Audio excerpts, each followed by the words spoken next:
drugarici i drugovi, iz nama dragih, prijateljskih, prezaduženih zemalja Brazila, Meksike i Argentine stižu zabrinjavajuće vesti.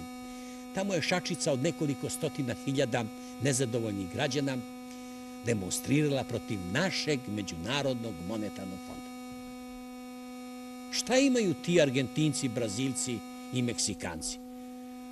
Kakve veze oni imaju sa Međunarodnim monetarnim fondom?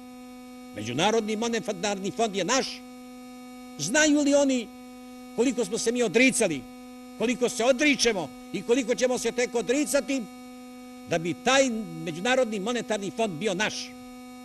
Znaju li oni koliko nas košta taj naš Međunarodni monetarni fond? Samo sa našim Međunarodnim monetarnim fondom neće tek tako moći.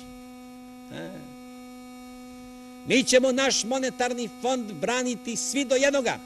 Ja sa ovoga mesta poručujem svim Argentincima i njihovim satelitima da iza našeg Međunarodnog monetarnog fonda stoje svi narodi i narodnosti, sve republike i pokrajine, kao i federacija u celini, i ja lično, koji sam uputio telegram solidarnosti pre nekoliko dana, lično direktoru Međunarodnog monetarnog fonda, drugu Delorozier.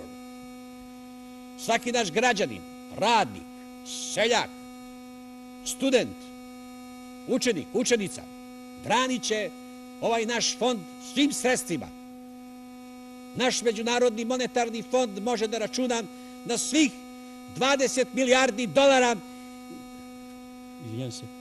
na svih 20 miliona stanovnika. Ako treba, mi ćemo reprogramirati naš televizijski program samo da naše Međunarodnom monetarnom fondu bude bolje. Neprijatelji našeg Međunarodnog monetarnog fonda su i naši neprijatelji drugovi. Oni pojma nemaju i treba da znaju da nas sa Međunarodnim monetarnim fondom dele neraskidive veze, ogroman interes i još veća glavnica.